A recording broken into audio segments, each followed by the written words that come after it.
Bayan mummunan ta'addancin da ya faru a cikin wannan satin a hanyar Abuja zuwa Kaduna, yanda masu garkuwa da mutane suka tare bayan Allah da dama suka hallaka wasu kuma suka yi garkuwa da su, har ya zuwa yanzu akwai mutanen da ba a san yadda suke ba, saboda akwai wanda suke hannun 'yan bindigar kuma sai an kai kuɗin fansa a karɓo su. Ana cikin wannan jimami ne dai, kuma washegarin ranar da abin da ya faru 'yan bindigar suka sake fitowa suka sake tare hanyar Abuja zuwa Kaduna. A wani bidiyo da wani bawan Allah ya yi rikodin ya nuna halin da suke ciki na cikin ha'ula'i da kuma kakanikayin cewa a koyaushe za su iya rasa rayuwarsu ko kuma a yi garkuwa da su. In a village called Rijana along Kaduna Abuja Expressway, we've been here for over 2 hours. That the road has been blocked by bandits. They've been operating in the daylight freely. We've been here, you can see both lane, left and right. You can see fleet of cars. You can see people, everybody's stranded. And the security agents have not been here. And this operation has been going on for more than an hour now. At the back here, you can see it's a terrible... A wannan bidiyo da ya gabata, wani bawan Allah ne cikin harshen Turanci yake bayyana halin da suka tsinci kansu a hanyar Abuja zuwa Kaduna. Har ya zuwa yanzu dai hukumomi sun ce suna ɗaukan mataki akan wannan lamari, amma da alamu mutanen da suke bin hanyar ba su ga wannan alamu ba. Wannan dalili dai ya jawo mutane da dama yanzu suna tsoron bin hanyar Abuja zuwa Kaduna.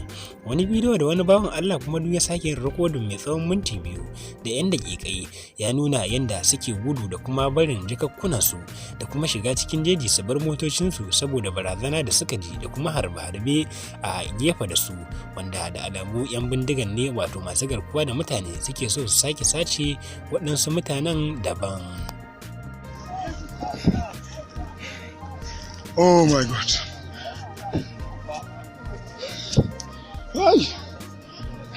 Kai, wannan ɗaukataka ta mota kawai. Samu wani mota ka sata.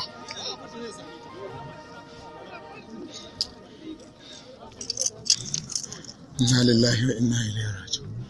Inna lillahi wa inna lillahi.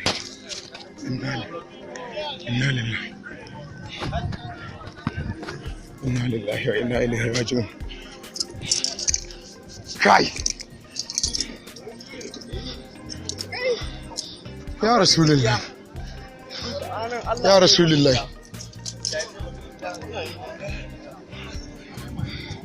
Ya Rasulullah, a yanzu soja ya yadda mashin ɗin sha ruga, amma ba ruga yi ba.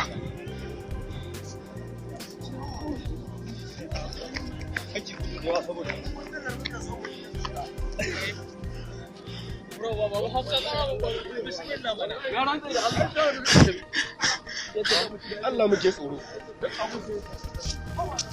Wa'annan fa, kasan? Fasinja ne. Inna lillahi wa inna ilaihi raji'un. Inna lillahi wa inna ilaihi raji'un. Kai jama'a, janda mutane ke gudu.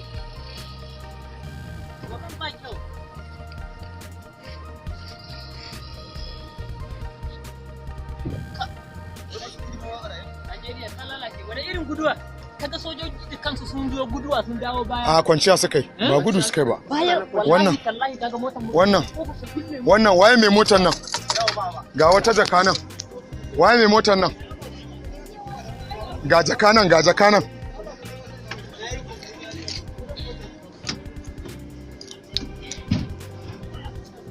Ina za a dora? Wani? Ai ba a sani, a nan aka gani. Eh? A bata a gurin? To.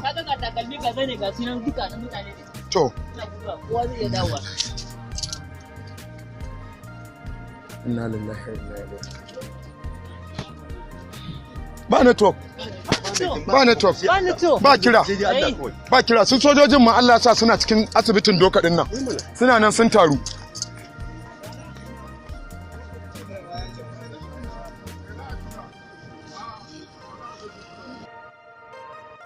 Mutane dai da dama musamman a shafukan sada zumunta na intanet sun yi Allah wade da wannan abu da ya faru, kuma mutane da dama sun alakanta wannan ta'addanci da ya faru a hanyar Abuja zuwa Kaduna da sakacin mulkin shugaba Muhammadu Buhari. Yanzu tsaro a arewacin ƙasar Najeriya ya zama wani abu da sai dai a ce kawai Allah ya kyauta.